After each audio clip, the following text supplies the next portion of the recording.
سبحان اللہ و بحمدہ سبحان اللہ العظیم سبحان اللہ و بحمدہ سبحان اللہ العظیم سبحان اللہ و بحمدہ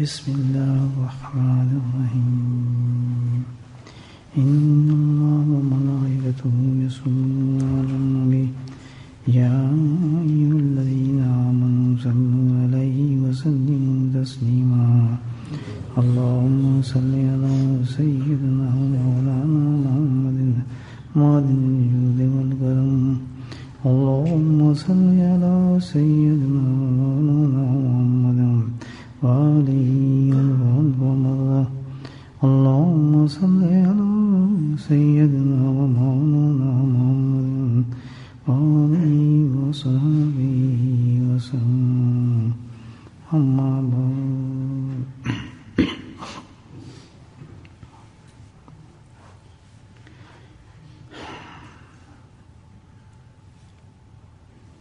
ایک صحابی نبی کریم صلی اللہ علیہ وسلم کی خدمت میں حاضر ہوئے اور عرض کیا کہ یا رسول اللہ صلی اللہ علیہ وسلم مجھے ایک نصیحت فرمائیے مگر مختصر. صحابی کا سوال تھا نبی کریم صلی اللہ علیہ وسلم سے کہ مجھے کوئی ایک مختصر قسم کی نصیحت فرمائیے. عجیب انداز سے انہوں نے نبی کریم صلی اللہ علیہ وسلم کی خدمت میں اپنے عرض کو پیش فرمایا. نصیحت بھی چاہتے ہیں لیکن شرط بھی لگا دی. شرط کے ساتھ اپنے عرضے کو پیش کیا. زمانہ نبوت کا زمانہ تھا اور وہ زمانہ تھا جیسے کہ نبی کریم صلی اللہ علیہ وسلم نے فرمایا کہ سب سے افضل زمانہ میرا زمانہ ہے. اور جب اتنا افضل زمانہ ہو تو اس زمانے کے انسان بھی بہت ہی افضل تھے جن کا شغل یہ تھا کہ دن اور رات نبی کریم صلی اللہ علیہ وسلم چہرے مبارک کی زیارت فرمانا.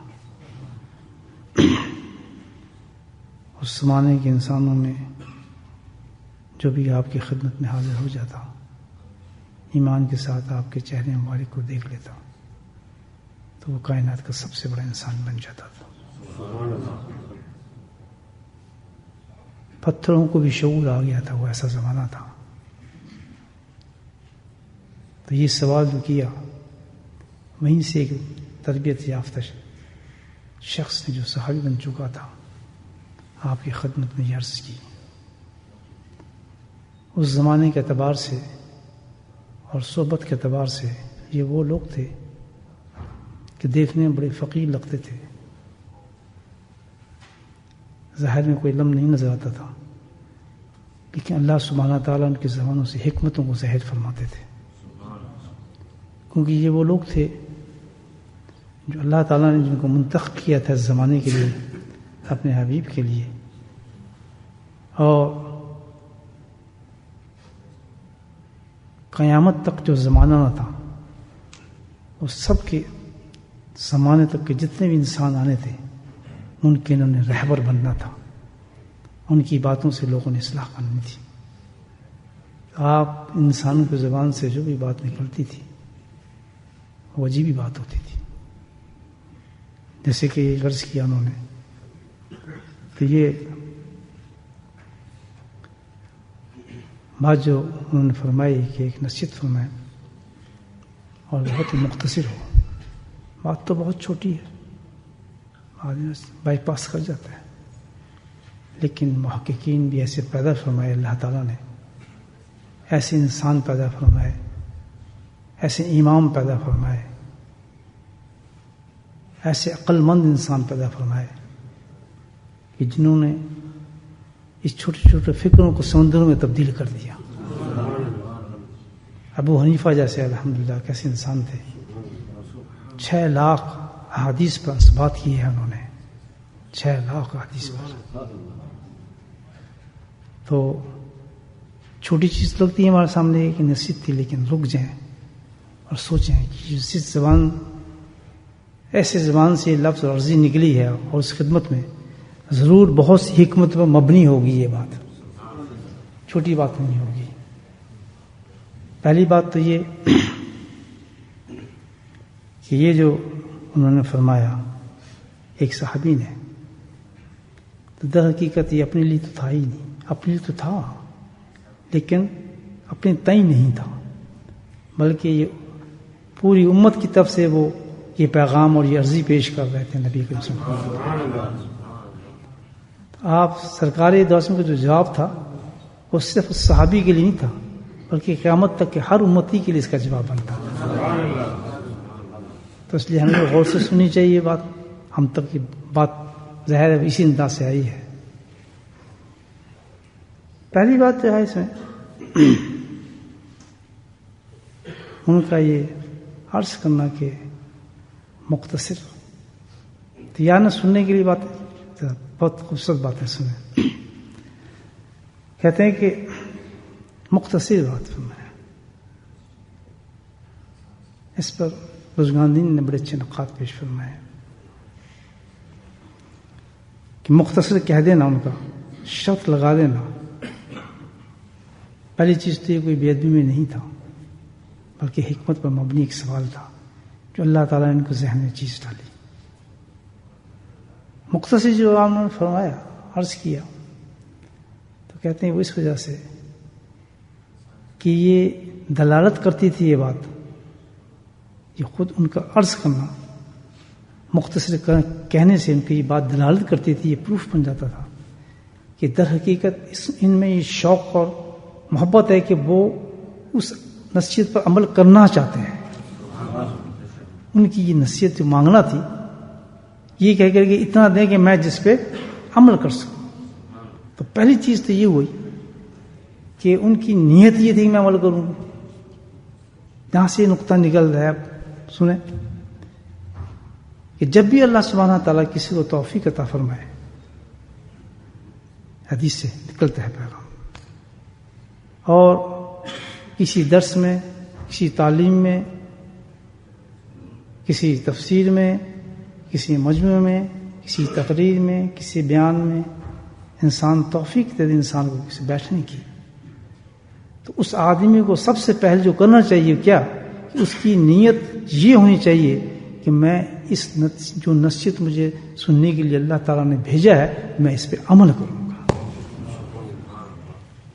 پہلی شرط یہ ہوگی، ورنہ وہ کیا ہو جاتا ہے مجموعہ تفریح بن جاتی ہے، مذاق بن جاتا ہے، عام چیزوں کی طرح بن جاتا ہے. گئے کھایا پیا اٹھ کے چلے گئے، باتیں ہو گئیں، سن لی، مجموعہ لگ گیا، دلچسپی آ گئی، تو کتنا فرق ہو گیا. یا تو وہ اس مجموعے کو اتنی قیمتی جس پہ اللہ تعالیٰ نے انسان کو بھیجا ہے، جس سے آپ یہاں تشریف لائے ہیں، تو اللہ سبحانہ تعالیٰ نے یہ کرم کرتا ہے انسان پر کہ اس کو پہلی نیت کر کے آنی چاہیے کہ یہ جو میں مجموعے میں جا رہا ہوں الحمدللہ چھوٹی بات نہیں ہے، میں اپنی مرضی سے نہیں جا رہا، میرے قدم بھی اپنی مرضی سے نہیں اٹھ سکتے، اور اس مجموعے کو جو سلیکٹ کیا اللہ نے کیا ہے، میں انسان کو نہ دیکھوں، اس بات کو دیکھوں جو میں سن رہا ہوں کہ بات کیا ہے، اور وہ بات اس حوالے پہ مبنی ہے، اس حوالے کے ساتھ ہے جس کا تعلق سرکار مدنی کے ساتھ ہے، تو وہ تو خود ہی اس کی قیمت بن جاتی ہے، اس کو خود ہی قیمت بن جاتی ہے کہ انسان اس کو سن کر اس کے لیے عمل کرے. اس سے بہترین بات تو اور حوالہ ہو ہی نہیں سکتا.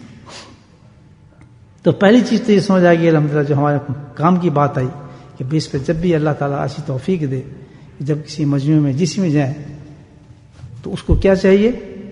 نیت کہ میں عمل کرنے جا رہا ہوں، کیونکہ اس کا حساب بھی آخرت میں ہوگا. یہ کسی تفریح کے لیے نہیں جا رہا، کسی مذاق کے لیے نہیں جا رہا، چلو بھی چلتے ہیں بیٹھ جاتے ہیں. بے شک کسی انداز سے بھی انسان اللہ کو پہنچا دے، لیکن نیت ہو کہ یہ اللہ اور رسول کی باتیں ہیں، اس میں سے میں جو سنوں گا اس پہ میں نے عمل کرنا ہوگا.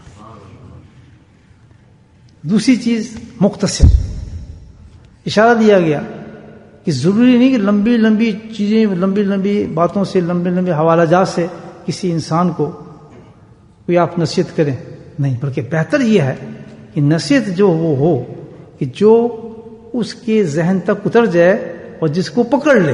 اس نے اظہار کیا صحابی نے، یار سنو باتیں تو بہت ہی خوبصورت ہیں آپ کے، دل چاہے تو ساری زندگی بلکہ اور زندگی آتی جائیں، ہم آپ کو دیکھتے رہیں، موتی چنتے رہیں، آپ کس کا دل نہیں کرتا یہ.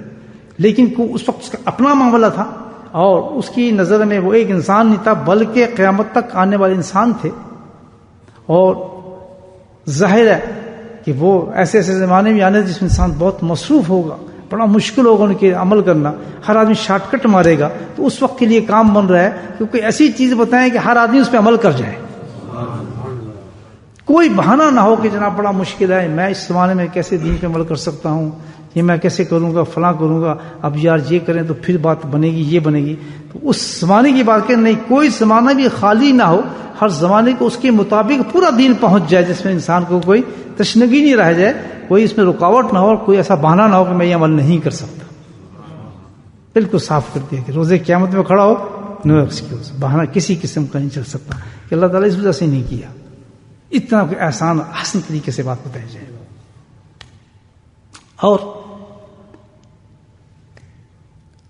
بھائی نصیحت مختصر ہو، اور مختصری کا مطلب یہ کہ میں اس پہ عمل کر سکوں، سن سکوں. اب دوسری طرف کہ جو سنانے والا ہے اس پہ بھی یہ اشارہ مل جاتا ہے کہ تم بھی بھائی اب لمبی لمبی باتیں نہ کرو، لمبی چوڑی باتوں سے کام فائدہ نہیں چلے گا، رنگین اور لطف دینا باتوں کے اندر اس سے کام نہیں چلے گا، بلکہ تم انسان کی ضرورت اور مجبوری کو دیکھو کہ کس طریقے سے اس تک دین پہنچا کے اس کے دل میں اتار دیا جائے اور وہ کچھ لے کے چلا جائے. تو دونوں طرف یہ باتیں نکلتی ہیں اس حدیث سے کہ سننے والا بھی اور دینے والا بھی بہت ایک ہی نظر سے کام کریں کہ یہ اللہ کا دین ہے اور ہمیں اس پہ سن کے یا بتا کر اس پہ کیا کرنا ہے، عمل کرنا ہے. تو کریں گے آج کی بات پر عمل، پکا بات ہے. آگے چلو، چلے نہیں یہ بھی کہا ہی نہیں تھی، آئے گی بات آگے. اچھا جی، اب کہا کس سے جا رہا ہے، عرضی کس کو دی جا رہی ہے؟ نبی کریم صلی اللہ علیہ وسلم کی خدمت پیش کی جا رہی ہے. صحابی تو جانتا تھا کہ میں کس کو عرضی پیش کر رہا ہوں، وہ تو ایسا خزانہ تھا وہاں سے تو خالی جاتا ہی نہیں تھا آدمی کوئی. اس نے بڑے وہ شوق سے عرض کیا پورے دین کا، اور پورا دین مانگ رہا ہے، وہ کوئی ایک حصہ نہیں مانگ رہا. اس نے کوئی لمٹ تو نہیں نہ کہ چیز کی، اس نے کہ مجھے ایک ایسی نصیحت فرمایا، مختصر فرمایا کہ دنیا اور آخرت مجھے سب کچھ مل جائے. یہی ہمیں چاہیے نہیں چاہیے؟ اگر آج یہ کام نصیحت ہم پکڑ لیں تو الحمدللہ ملے گی، ضرور مل جائے گی چیز. وہ یہی چیز مانگ رہے ہیں، مکمل دین میرے پاس آ جائے، لیکن کس چیز سے مختصر. اور اس کو معلوم تھا کہ نبی اکرم صلی اللہ علیہ وسلم اس مسئلے کو حل کر سکتے ہیں، ضرور ایسا ہوگا. اور خود سرکار اعظم کی خصوصیات میں سے خصوصیت یہ ہے کہ آپ سرکار جامع کلام تھے. یعنی کیا کہ کوزے کے اندر بند کر دیتے تھے پورے سمندر کو، ایک ہی فکر کے اندر پورا مسئلہ سمجھاتے تھے انسان کو پورا. اس قدر یہ ایک صفت تھی، آپ کی خاصیت تھی، اور آپ کا معزت ہے. الحمدللہ آپ کے کلام میں اللہ نے یہ برکت دی تھی بڑا زبردست. عبداللہ بن مسعود رضی اللہ تعالیٰ بہت بڑے صحابی ہیں، ایک سید الفقہ کہا جاتا ہے ان کو. تمام صحابیوں کے اندر جو فقی تھے ان کے سید تھے، سب سے بڑے سردار تھے فقہ کے اندر. معمولی چیز نہیں تھی، کتنے بڑے بڑے صحابی تھے. ہم تو انواع کام سے یہ بات سنی ہے کہ ان کو سید کہا جاتا تھا، سردار تھے فقہ کے. بڑی مشہور بات ہے. ایک فقرہ سنا، ایک جملہ. جمعے کے وقت آپ نبی سن ممبر شریف پہ بیٹھے ہیں اور ایک فکر آیا، بیٹھ جاؤ، بس ایک جملہ تھا نا. اب دیکھیں اس جملے سے کتنا بڑا دین بن گیا. عبداللہ بن مسعود جو فقیہ تھے خود، دو روایت میں یا تو گھر سے نکلتے ہوئے یا مسجد کے دروازے پر، جب یہ فکرہ ان کے کان میں پہنچا بیٹھ جاؤ تو اسی وقت بیٹھ گئے، اس وقت بیٹھ گئے. اب بیٹھ جانے کے بعد تم کیوں بیٹھ گئے؟ اب یہاں دیکھیں کتنے دروازے کھل گئے دین کے، کتنے دروازے. پہلا دروازہ عشق اور محبت کا دروازہ کھل گیا کہ ایک عاشق کے نزدیک اپنے محبوب کی کسی بات کا پہنچ جانا گوارا ہی نہیں ہوتا کہ اس کے بعد انکار کر دے اس کا. اور پھر عاشق اور معشوق کون ہو؟ نبی کریم سے ان کا عشق سینے کے اندر ہو، اور آپ کی طرف سے کوئی آواز پہنچے تو کیا مثال ملتی ہے؟ وہ کیا کرے گا؟ وہیں بیٹھ جائے گا. بے شک وہ یہ سمجھے میرے لیے کوئی فقی تھے، ہزاروں مسائل ان کے ذہن میں آ سکتے تھے، اس لیے یہ عمل کس نے کیا؟ بہت بڑے صحابی نے کیا جو خود فقی کا ماسٹر تھا. بیٹھ گئے، انہوں نے کچھ جواز پیش نہیں کیا اور اسی وقت کھول گئے. عشق و محبت کا ایک نیا دروازہ کھل گیا. اطاعت رسول کا ایک عجیب سورج طلوع ہو گیا. آپ دیکھیں اسی ایک فکرے پر انہوں نے کر کے بتا دیا کہ یہ ہمیں نبی اطیع اللہ اور اطیع رسول کا مفہوم یہ ہے کہ جو کچھ بھی سرکار دوسم پہنچا دیں اور کان تک وہ بات پہنچ جائے تو ہمارا کام یہ ہے کہ ہمیں اس پر عمل کر دینا چاہیے فوراً. اب یہ دین بن رہا ہے قیامت تک، کوئی جواز نہیں رہتا آدمی کے پاس. کس کی مثال ہے؟ اتنے بڑے صحابی کی، جی فلاں یہ وہ، آپ انہوں نے کچھ نہیں کہا، انہوں نے جواب بھی دیا. دوسرا اور تیسرا الحمدللہ، اللہ اکبر، سنت رسول، اتباع رسول کی مثال کام کر دی کہ اطاعت اور سنت ایسی ہو، عمل کرنا ایسا ہو جیسے میں نے کر کے دکھایا. نبی کا حکم تھا، فوراً فرمان جاری ہوا اور میں نے جاری کر دیا، اپنی زندگی پہ لاگو کر دیا، اس سنت کو عمل کر لیا اسی وقت. بعد میں ہوش آئے جو کچھ بھی ہو، خود جب فرمایا کہ تمہیں تو نہیں کہا تھا، کہتی ہے جو کچھ بھی تھا، جس کے لیے بھی تھا، وہاں کیا کیوں کب کا معاملہ نہیں تھا. آواز آپ کی تھی، کان میرے تھے، مالک آپ تھے، غلام میں تھا، حکم آپ کا تھا، تابعداری میری تھی، میں کیسے انکار کر دیتا. آج بھی یہ جذبہ ہمارے اندر موجود ہونا چاہیے. دین بتایا جا رہا ہے، کوئی جواز نہیں. سرکار دوسروں کسی سنت کا عمل جاری ہو گیا، حدیث سے ثابت ہو گیا، پہنچ رہی ہے بات ہم تک، تو ہم پہ کیا بنتا ہے، کیا لاگو آتا ہے؟ عمل کر دینا. اس کو کہتے ہیں دین. اس دین کے ذریعے سے انسان آخرت میں فلاح پائے گا. یاد رکھیں، اپنے دین سے نہیں، اپنی مرضی سے نہیں. دین کس کا ہوگا؟ جو نبی ایک انسان سے لے. تو یہ جامع کہتے ہیں. ایک لفظ پہ آپ دیکھیں، اب اس پہ کئی مسئلے نکل سکتے ہیں، کئی چیزیں نکل سکتی ہیں. ایک چیز، ایک لفظ بیٹھ جاؤ. اسی طرح انہوں نے مختصر جامع کلام مکمل ایک بات سے پورے دن کو سمجھا دینا نبی کا کمال تھا، شان تھی، درجہ تھا، آپ کو اللہ نے دیا تھا آپ کو. اور یہی اسلوب، آپ یہ دیکھیں، یہی اسلوب سمجھتے ہیں، یہی طرز، یہی انداز کس کا ہے؟ قرآن حکیم کا بھی یہی انداز ہے. اللہ نے جو کتاب دی اپنے رسول کو، اس کا بھی یہی انداز ہے. یہ نہیں ہے ضروری بھائی، میں آپ کو ایک نہیں کئی مثالیں اپنی زندگی کے سامنے میں دے سکتا ہوں کہ نیت چاہیے، جس میں پہلے حدیث میں ملتا ہے، نیت چاہیے کہ میں ہدایت چاہتا ہوں. کوئی شخص ہو اگر وہ چاہتا ہے کہ میں ہدایت چاہتا ہوں، تو ضروری نہیں ہے کہ الف لام سے لے کے ناس تک قرآن کو پڑھے تب جا کے وہ ہندو سے مسلمان ہوگا، یا کرسچن سے مسلمان ہوگا، یا فلاں مذہب سے مسلمان ہوگا. بلکہ کیا ہے کہ اگر وہ ہدایت کا تلاش کر رہا ہے تو قرآن کو الف لام سے ناس تک پڑھنے کی ضرورت نہیں. قرآن میں وہ جامعیت ہے، وہ حسن اللہ پاک نے رکھا ہے کہ الف لام میم ہی کافی اس کے لیے ہے. الف لام میم آپ دیکھیں، اس میں ہی پورا آپ کو اسلام مل جائے گا. کسی سے پوچھ لیں، حضرت علی کا قول نہیں کہ پورا قرآن جو کس میں بند ہے؟ سورہ فاتحہ. اور سورہ فاتحہ کس میں بند ہے؟ بسم اللہ میں. اور پھر بسم اللہ کا سارا حسن کس میں آتا ہے؟ بے کے با کے نقطے کے اندر آ جاتا ہے، نقطے کے اندر. تو جو لوگ، یہ علی کی آنکھیں تھیں اور سینہ تھا، باب العلم تھے، کہ وہ کہتے تم پورا قرآن دیکھتے ہو، میں اس نقطے کے اندر پورا قرآن دیکھ لیتا ہوں، تمام مسائل کو حل کر لیتا ہوں. ایک آیت اتنا جامع قرآن کی آپ دیکھیں، ایک آیت سے 100 مسائل نکلتے ہیں اور نکالے گئے ہیں. وہی نہیں ایسا علماء کرام جانتے ہیں چیز کو. ایک مسائل ایک آیت سے 100 نکلے. کیا یہ جامع تھی؟ تو کیا تھا کہ وہ یہ قرآن تھا جو صفات میں بند تھا، اور سرکار سے وہ قرآن تھے اللہ کو جن کی ہر ادا قرآن تھی. ان کی ہر ادا ہی قرآن تھی. الحمدللہ سرکار دسم کی وہ تو بند ہے لفظوں کے اندر، اور سرکار کے تم چلتے پھرتے قرآن تھے. الحمدللہ جسے دیکھیں تھا ہی ایسا نہیں. تو اس میں جامعیت تھی اور اس میں بھی جامعیت تھی. وہ کلام اللہ تھا اور یہ کلام رسول تھا. آپ کی زبان سے بھی جب کوئی لفظ نکلتے تھے پورا دین دیتے تھے. قرآن سے بھی جب کوئی چیز نکلتی تھی پورا دین دیتے تھے. بالکل جیسے دیکھیں اب قرآن کا اتنی بڑا حسن اللہ دی ہے، جامعیت دی ہے کہ پڑھنا تو آپ چھوڑیں. اسلام بھی بڑی چیز ہے. میں نے تو ایسے لوگ بھی دیکھے ہیں اللہ اکبر، ایسی مثالیں دیکھی ہیں کہ جنہوں نے دین قرآن سے کس طرح لیا کہ صرف قرآن کی زیارت کرنے سے ان کو ایمان آ گیا.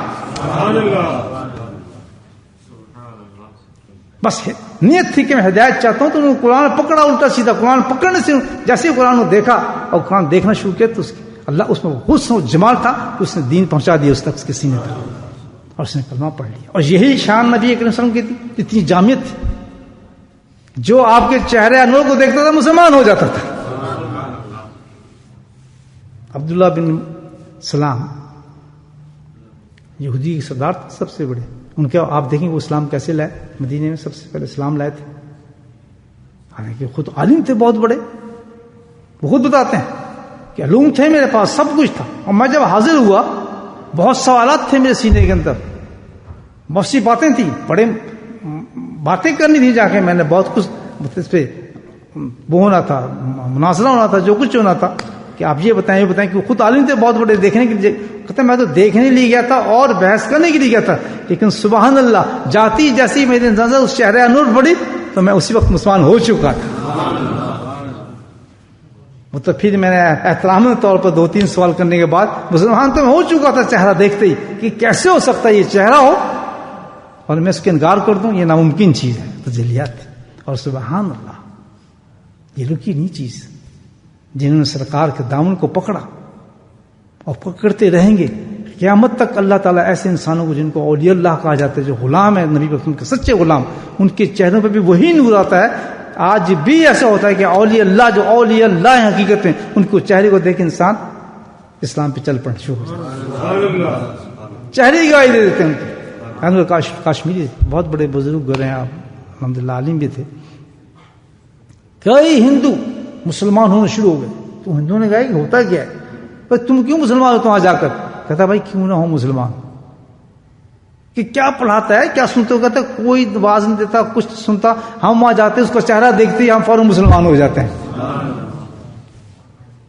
میں خود ہمارے حضرت، میں اپنے حضرت کی بات کرتا ہوں الحمدللہ جی، میری آنکھوں میں دیکھی بات ہے کہ ایسے ایسے منکرین واللہ جس وقت آتے تھے وہ تڑپنے لگتے تھے حضرت کو دیکھ کر، اور اٹھتے ہی نہیں تھے جب تک توبہ نہیں کر لیتے تھے. پھر زندگی میں دیکھا حضرت فضل القشی رحمۃ اللہ علیہ جو ان کے شیخ تھے، واقعات کتنے واقعات. جب غلاموں کو یہ حال ہے تو آقا کا کیا حال ہوگا. تو ان سے سوال کیا جا رہا ہے، تو ایک بیچ میں بات آ گئی حدیث کی. ان سے سوال کیا جا رہا ہے کہ حضرت مجھے کوئی ایسی نصیحت فرما دیجیے کہ کیا ہو، مختصر ہو. اور بات سمجھ آئے گی حمید کے ساتھ کہ وہ چیز مانگی جا رہی ہے امت کے لیے کہ یا رسول اللہ صلی اللہ علیہ وسلم امت پہ رحم فرمائیں. ہم تو صحابی ہیں الحمدللہ، ہم تو دن رات کتنے بڑا سخت دین ہمارے پاس آ جائے ہم نے تو کر گزرنا ہے. اور ہم تو واقعی صحابی تھے، مقام پر پہنچے ہوئے تھے الحمدللہ. ان کے دین تو کمپلیٹ تھے، ایمان مضبوط تھے، حالات بہت اچھے تھے. اب ہمارے جو حالات ہیں یہاں، ان حالات کے بارے میں سوچیں. کیا وظیفہ بتا دیا، کیا گر بتا دیا. اور آج ہم انسان بننا چاہیں، اپنی زندگی کو تبدیل کرنا چاہیں، تو کیا یہ ایک حدیث والی کافی نہیں ہوگی جو آہی اسی دعوے پر رہی ہے؟ جو حدیث اسی دعوے پر رہی ہے کہ تم بالکل صحیح ہو جاؤ گے، اس کے ساتھ تم بالکل پکے نمازی ہو جاؤ گے، پکے ایماندار ہو جاؤ گے، پکے تم اسلام پہ چلنے والے انسان ہو جاؤ گے، دوئی کے رنگ ختم تمہارے سے ہو جائیں گے. بننا چاہتے ہیں نہیں؟ سنتے رہے میری باتیں، گھبرانے کی کیا بات ہے. خود ہمارے پاس ایسا الحمدللہ ایک میسیج آ گیا جس کو دیکھ کر ہم اس عمل کو دیکھ کر، اس چیز کو دیکھ کر ہر آدمی بدل سکتا ہے، ہر عورت بدل سکتی ہے، ہر انسان بدل سکتا ہے۔ ان صحابی نے جب پوچھا تو نبی کریم صلی اللہ علیہ وسلم کی جب خدمت میں یہ سوال کیا تو آپ نے فرمایا، کوئی اس پہ پکڑ نہیں کی، کوئی اس کو سختی نہیں کی، کوئی آپ نے مائنڈ نہیں کیا جو اپنی زبان میں بولیں گے کہ بھئی تم نے شرط کیوں لگائی ہے میرے ساتھ اس چیز کی، نصیحت مانگتے ہو اور شرط لگاتے ہو۔ جیسے آج کوئی آپ سے کوئی ایسی بات کرتے تو فوراً کہیں گے اچھا تو ٹھیک بھی ہونا ہے، تو میں نے تو ہنسنے پہ یہ کرو فلاں کرو، میری بات سنی تو سنو، میں اسی طرح کرتا ہوں تقریر، میں ایسی باتیں کرتا ہوں، میں اسی طرح آپ کو دین دے سکتا ہوں۔ یہ آج کا انداز ہے۔ تو سرکار کا کیا انداز تھا جو آج کے مبلغین کا انداز ہونا چاہیے؟ صبر سے اس کی بات سن جو وہ کہہ رہے ہیں۔ آج بھی لوگ ایسے آتے ہیں، ہمارے پاس بھی آتے ہیں، ٹھیک ہے جی بیٹھا ہم اتنا ذکر نہیں کر سکیں گے، تھوڑا ذکر دیں گے، ایک طرح سے لڑنے لگے گا آدمی کے ساتھ، شاید ہمارے مجمع ہوں گے وہ بس کرنا سب ذکر دی جائے، اتنا دے بس، ہم میں زیادہ ذکر نہیں کر سکتا، ٹھیک ہو گیا، توبہ ہو گئی۔ تو اس کو اب یہ میں ناراض ہوں یا وہ ناراض ہوں، مبلغین کے لیے کتنے بڑے چیزیں نکلتی ہیں اس چیز پر کہ بھائی ساحل کو دیکھے کیا چاہتا ہے۔ اور آج کل ساحل تو یہی ہے کہ بھائی دکان چلانی ہے، ٹیکسی چلانی، کیا آپ ہمیں حضرت ذکر بھائی اتنا بتائیں ذکر۔ تو آج وہ حدیث ہمیں پہنچا رہی ہے کہ اس نیت سے اور کے مانگتا ہے اور اس نیت سے کوئی شیخ دیتا ہے تو الحمدللہ وہی اثر ہوگا جو سارے سلسلے کا ذکر ہوتا ہے۔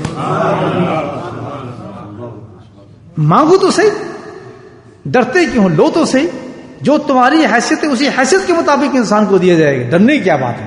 ہمارے سرکار نے ہمیں یہی تعلیم دی ہے۔ جب تم اس ڈیزگنیشن پہنچ جاؤ، اس سٹیج پہ پہنچ جاؤ گے، تمہیں یہ ڈیوٹی دے دی جائے کہ تم نے دنیا کو یہ چیز پہنچانی ہے، تو اس انداز سے پہنچاؤ، اپنے طریقے سے نہیں، میں جو چاہتا ہوں ویسے لو، جو میں پسند کرتا ہوں وہ لو۔ میں کہتا ہوں اتنے ہزار تم نے ذکر کرنا ہے، اتنے اسباق تم نے لینا ہے، نہیں فلاں یہ کرنا ہے، نہیں وہاں کو تمہیں ذکر دوں نہیں۔ ایک آدمی کہتے ہیں کہ مجھے دکان پہ آ کے سبق دو، تو تمہاری ڈیوٹی ہے کہ تم دکان پہ جا کر اس کو سبق دو۔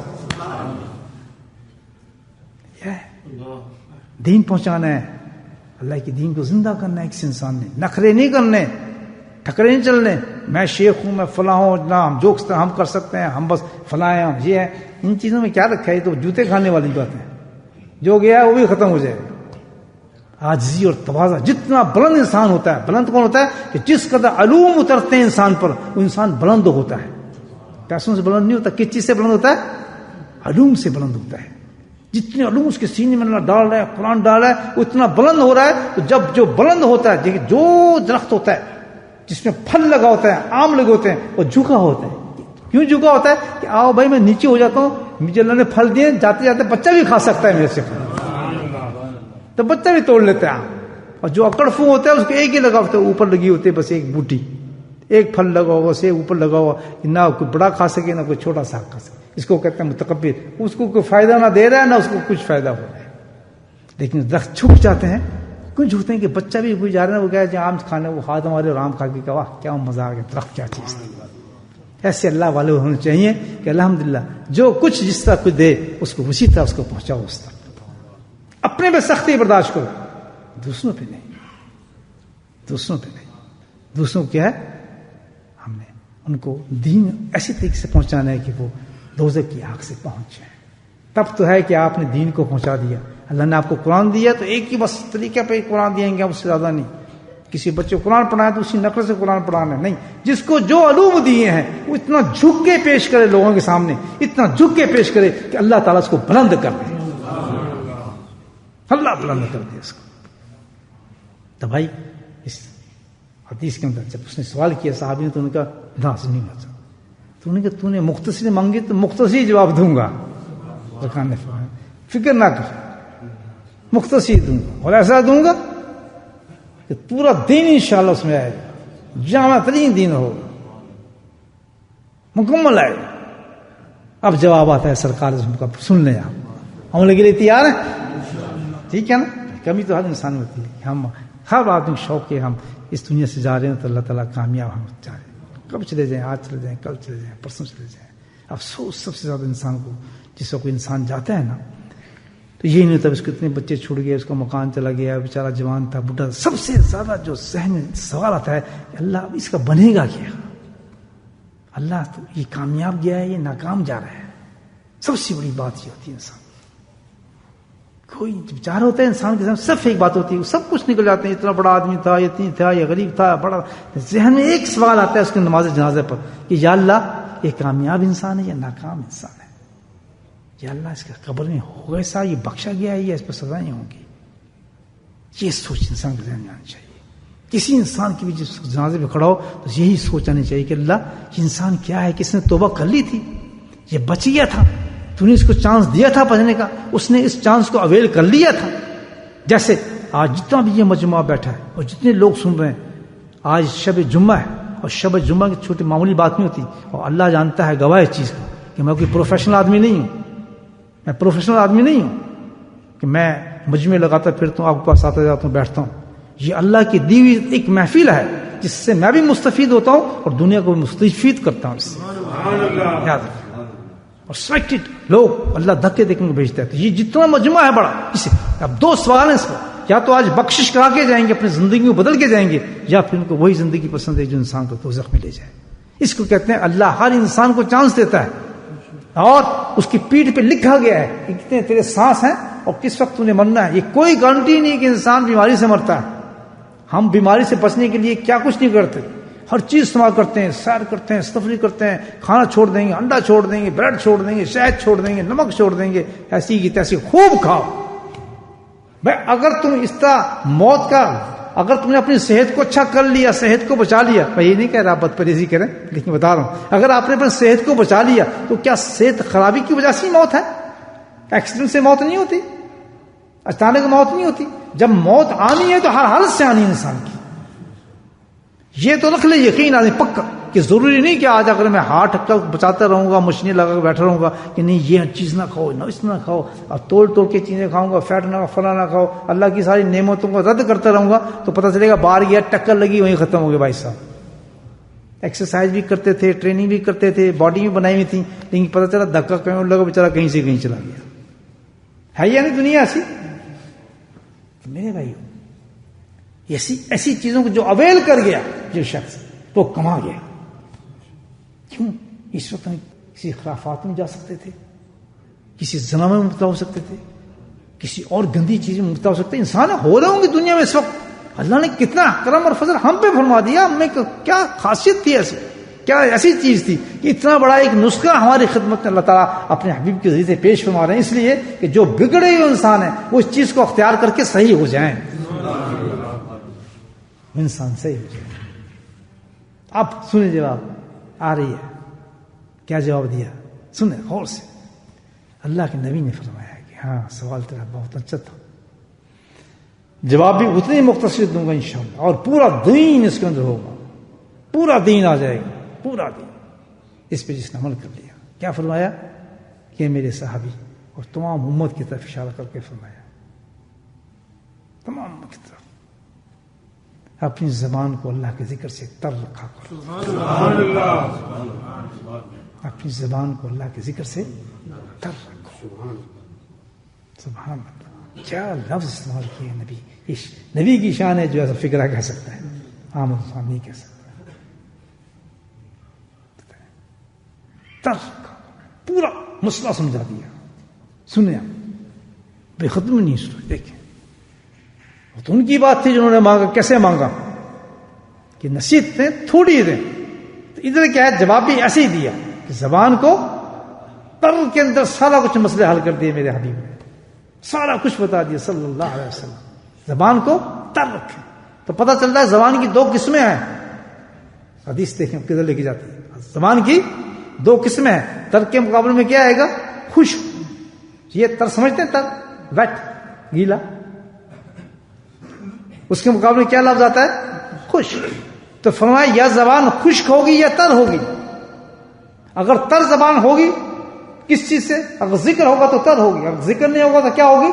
خشک ہوگی. اور تر اور خشک کی مثال کیسی ہے کہ دو درخت آپ لے لیں.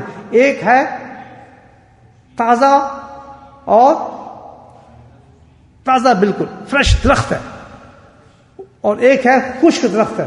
دونوں میں کتنا فرق ہے؟ جو تازہ درخت ہوگا وہ لہرا رہا ہوگا، خوب شاخیں نکلی ہوں گی، پرندے جھول رہے ہوں گے، بوٹے لگے ہوں گے، پھل لگے ہوں گے، دنیا کو محفوظ کر رہا ہوگا، لوگ اس میں نیچے آرام بھی کر رہے ہوں گے، پورا وہ لوگوں کو پورا فائدہ پہنچا رہا ہوگا اور خود بھی فائدہ لے رہا ہوگا. یہی نا سب درخت کی. اور جو خشک ہوگا وہ خود بھی تباہ ہو چکا ہوگا اور دوسروں بھی تباہ کر رہا ہے. سوائے لکڑی کو کچھ بھی اس کا نہیں ہوگا. لکڑی بھی کیا وہ بھی جائے گا, وہ بھی توڑ کے اس کو جلا دے گا, لکڑی کو قصہ ختم کر دے گا. تو کیا مثال دی ہے تر اور خشکی, کہ اگر تیری زبان تر ہے تو اس زبان, جو زبان یہ کیا ہے, سنیں آپ, یہ زبان کیا ہے, یہ خزانہ جنت ہے. یہ کھانے کے لیے نہیں دی اللہ پاک نے, اس زبان کے اندر پوری جنت رکھ دی اللہ پاک کے اندر. سارے فوائد اور جتنی اس زبان کے فوائد ہیں کسی چیز کے اندر نہیں ہے. قرآن یہاں سے پڑھیں گے, تلاوت یہاں سے کریں گے, حج یہاں سے کریں گے, پیاری باتیں یہاں سے کریں گے, درود یہاں سے بھیجیں گے, صحابہ کا ذکر یہاں سے کریں گے. ہر چیز, اگر یہ میری زبان نہ ہوتی تو میں کہاں سے بولتا. ہر کچھ جو فائدے اس زبان کے رکھے ہیں لاجواب فائدے ہیں, اور اگر یہ زبان خشک ہوگی تو سارے فائدے اس کے ختم ہو جائیں گے, کچھ بھی نہیں ہوگا. سمجھا رہی یہ بات؟ یہ سرکار کی بات ہے. تر اور خشک میں کتنا بڑا فرق ہے. تو اللہ کے نبی نے فرمایا کہ اگر یہ زبان تر ہوئی تو تجھے جنت تک پہنچا دے گی, سوائے دین اور دین پورے فائدے تو اس کو اٹھاتا چلا جائے گا. اور اگر یہ زبان خشک ہوئی تو کوئی عمل تیرے پاس نہیں ہوگا, گناہوں میں لپٹا ہوا ہوگا, خشک ہوگی, ہر خرافات کے ساتھ لپٹی ہوگی زبان تیری خشک ہوگی. تو اب بچنا چاہتا ہے تو کیا کر, اللہ کا ذکر شروع کر. جب ذکر کرے گا زبان تر ہوگی, زبان تر ہوگی تو پورا دین تیرے پاس آ جائے گا. جیسے جیسے زبان آپ کی تر ہونا شروع ہو جائے گی, الحمدللہ دین اترنا شروع ہو جائے گا پورا اس کے اندر. کیسی پیاری بات ہے. یہ ہے وجہ کہ اللہ کا ذکر جو انسان کرتا ہے تو کیا دین کی طرف چلنا شروع ہو جاتا ہے, پورا دین آنا شروع ہو جاتا ہے. کیوں کہ بھائی جس وقت انسان ذکر کرتا ہے تو اس زبان سے ذکر شروع کرے گا تو زبان میں فوائد آنا شروع ہو جائیں گے, اس کے سارے فائدے آنے شروع ہو جائیں گے, وہ جنت کے جنت کے اور اللہ کے قرب مل جانا شروع ہو جائے گا. اور جیسے جیسے ذکر شروع ہوتا ہے, یاد رکھیں یہ چیز کہ جیسے جیسے گاڑی چلتی ہے انسان منزل کے قریب جاتا ہے یا نہیں جاتا, جاتا ہے نا. آپ یہاں ویسے ایکسیڈنٹ دبایا, گھر جا رہے ہیں تو آپ کس کے قریب ہوں گے, اپنے گھر کے قریب. لندن جا رہے ہیں تو کس کے قریب ہوں گے, لندن کے قریب. تو ذکر کی یہ خاصیت ہے کہ جیسے انسان ذکر شروع کرتا ہے تو زبان کے فوائد آنا شروع کرتے ہیں, وہ ذکر کس کے قریب کرتا ہے, اپنے مولا کے قریب کرتا چلا جاتا ہے. اور جب وہ انسان اپنے مولا کے قریب ہوتا جاتا ہے تو الحمدللہ اس کے اندر سارے نور آنا شروع ہو جاتے ہیں, اور پھر گناہوں سے نفرت شروع ہو جاتی ہے, اور اللہ تعالیٰ کی عبادات پہ اس پر دل لگنا شروع ہو جاتا ہے, اور انسان تبدیل ہو جاتا ہے. تو یہ ایک ایسا بڑی کنجی اللہ کے نبی نے بتا دی, ایک چھوٹی سی چیز کہ اگر تم صحیح ہونا چاہتے ہو, آخرت لینا چاہتے ہو, تو بہت آسان طریقہ کیا ہے, اللہ کے ذکر کی کثرت کرو. جب انسان اللہ کا ذکر کرتا ہے پھر کیا ہوتا ہے, بننا شروع ہوتا ہے, بنتے بنتے بنتے بنتے آخر اس کی زبان اتنی تر ہو جاتی ہے, اتنی تر ہو جاتی ہے, جب سب کی زبانیں خشک ہو جاتی ہیں. موت کے وقت کیا ہوتا ہے, زبان خشک, بلکہ ایسا ہوتا ہے کہ کہتے ہیں منو پانی پلاؤ, ایسے کہتے ہیں, ایک من پانی بھی پلا دو اس کی پیاس نہیں بجھتی. تو اس وقت کیا ہوتی ہے, انسان کی ذکر کرتے کرتے زبان اتنی تر ہو جاتی ہے کہ اس تر سے پھر وہی کلمہ نکلتا ہے, لا الہ الا اللہ, اور اس دنیا سے چلا جاتا ہے. اللہ تعالیٰ مجھے آپ کو توفیق نصیب فرمائے.